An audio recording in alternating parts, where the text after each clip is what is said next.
Está con nosotros Lucas Caratini, economista y analista también de mercado, que nos trae el desarrollo de este tema. Lucas, ¿cómo estás? Buen día. Rocío, ¿cómo estás? Muy buenos días, un gusto estar acá conectado con vos.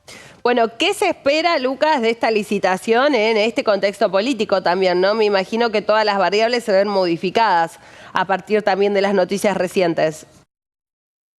Bueno, sí, sin duda, hoy probablemente, más allá de lo que pase con el Bopreal en sí, vamos a ver baja de los diferentes activos y, bueno, obviamente como consecuencia suba de el tipo de cambio financiero, que en este caso no nos olvidemos es positivo, si querés, para lo que son los Bopreales, dado que los importadores al momento de liquidar esos títulos terminan teniendo un mejor tipo de cambio, en definitiva, con lo cual en ese sentido se ven beneficiados.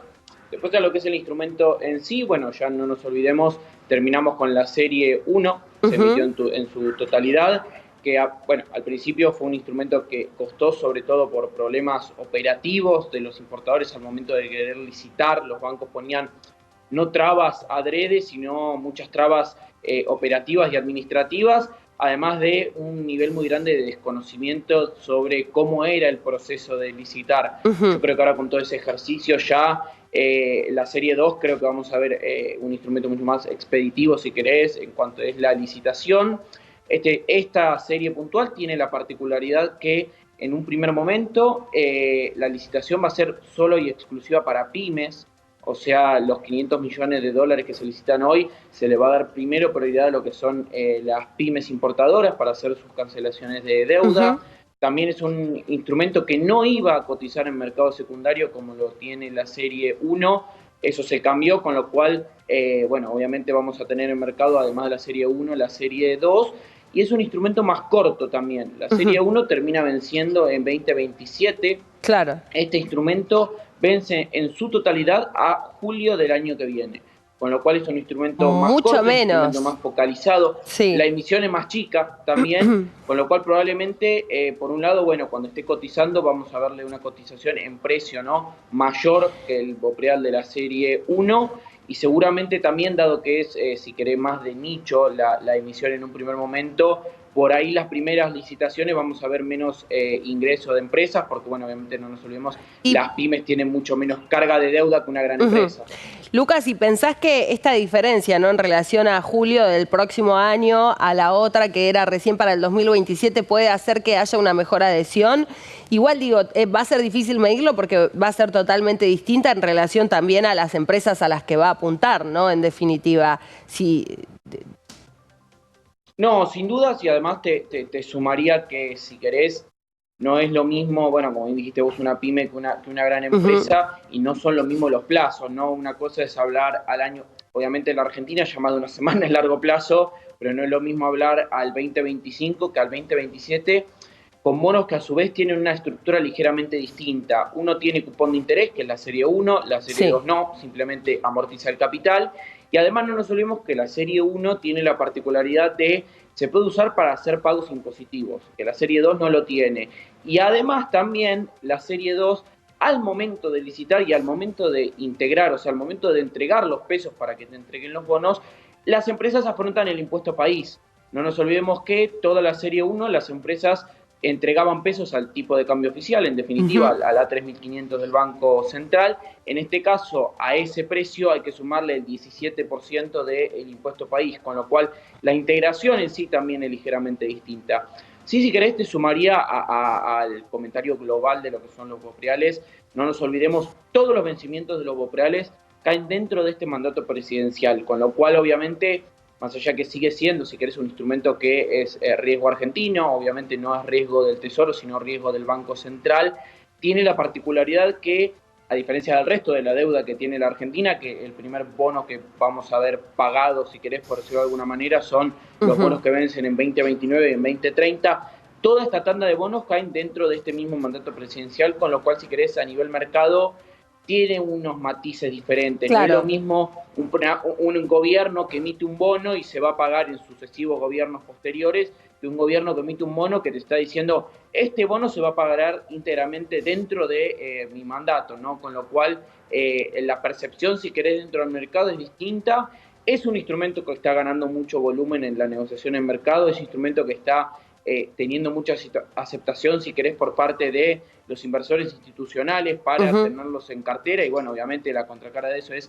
darle el financiamiento a las empresas para que puedan hacer los pagos a sus proveedores, con lo cual yo creo que la serie 2 vamos a tener el mismo éxito, si querés, que la serie 1. También seguramente vamos a ver, obviamente, con el correr de las semanas, la emisión de la serie 3.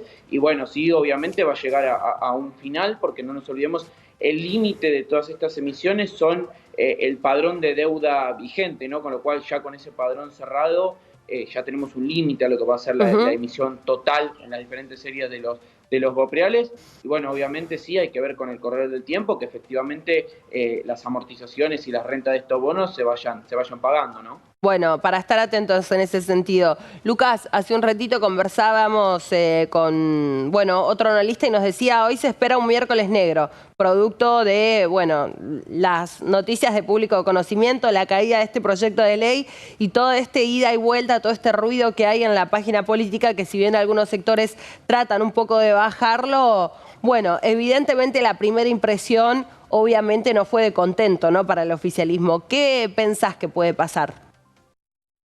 Mira, obviamente sí, obviamente la política no es para nada ajena a lo que es el mercado y la economía en general. Puede agregar volatilidad de esto sin ningún tipo de dudas. Ujú. Yo te sumaría también que me parece bastante positivo lo que dijo el ministro, que es reafirmar el plan económico. Nosotros no nos olvidemos que en un primer momento se sacó de la discusión la parte fiscal de la ley. No quita obviamente que todo el resto de los puntos sea necesario, obviamente, para el desenvolvimiento económico Ujú. de la Argentina y para desregular un montón de cosas que en definitiva ponen trabas, ¿no? Al desarrollo normal del contexto económico.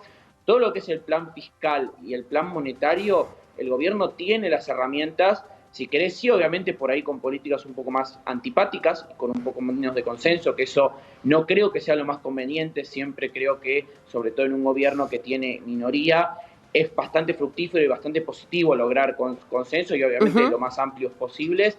Así todo el gobierno tiene las herramientas para poder, obviamente, como dijo bien el ministro, lograr el superávit fiscal, lograr el superávit también financiero y lograr, si querés, estabilizar las variables económicas. Con lo cual yo creo que si el gobierno sigue respetando eso, obviamente más allá de mantener la discusión política, ¿no? Porque más allá del retroceso de la ley en Claro. sí que vuelva a comisión, sería muy útil que se siga discutiendo. De hecho, por ejemplo, el gobernador de Córdoba, que era uno de los gobernadores dialoguistas, que así tenía reparos en unos cuantos de los Un puntos, ayer montón. también Privatizaciones, tuiteó al por respecto ejemplo. que exactamente, tuiteó que la discusión debía seguir, la discusión sobre la ley, obviamente sobre los diferentes puntos debía seguir. Yo creo que eso va a ser así, obviamente creo que esto va a agregar un poco de volatilidad. Ujú. También no nos olvidemos que vamos poco menos de 40, 50, 60 días de gobierno, con lo cual la foto de acá para adelante es un camino largo y obviamente con un gobierno en minoría estas discusiones creo que son sanas también, ¿no? O Ujú. sea, es muy sano que la democracia en definitiva funcione, porque por ahí nos acostumbramos mucho a que el gobierno en muchos casos tenga el Congreso tipo una escribanía. No sabíamos que eso en los proyectos que se trataban, los diputados y senadores, perdón, iban y simplemente levantaban la mano, con lo cual creo que es bastante sano que se pueda dar toda esta discusión política y que en definitiva, obviamente, ese es el juego de la democracia de Igual, sentarse, Lucas, plantear algo ya y en el llegar tema a un político, consenso, digo, ¿no? esta lista, ¿no? De leales y traidores. Bueno, no, digo, No ¿cómo se creo que va a agreguen, recomponer eso esa yo relación? comparto. Porque vos lo decías recién, queda un montón todavía. De repente no van a desaparecer todos los actores políticos, ¿no? De los otros partidos políticos, ni siquiera los de esa lista, ¿no? A los que apuntó el presidente Javier Milei. Eso comparto plenamente con vos. Yo creo que obviamente en este caso al gobierno le falta, si querés, experiencia y el ejercicio político. Creo que también lo vimos en su momento con el gobierno de Mauricio Macri en un primer momento. Obviamente, si querés, son matices distintos porque en ese momento vos tenías un partido que está bien, no gobernó nunca a nivel nacional, pero sí tenía experiencia política en otros ámbitos, como bueno, puede ser obviamente la capital federal, que no es algo menor.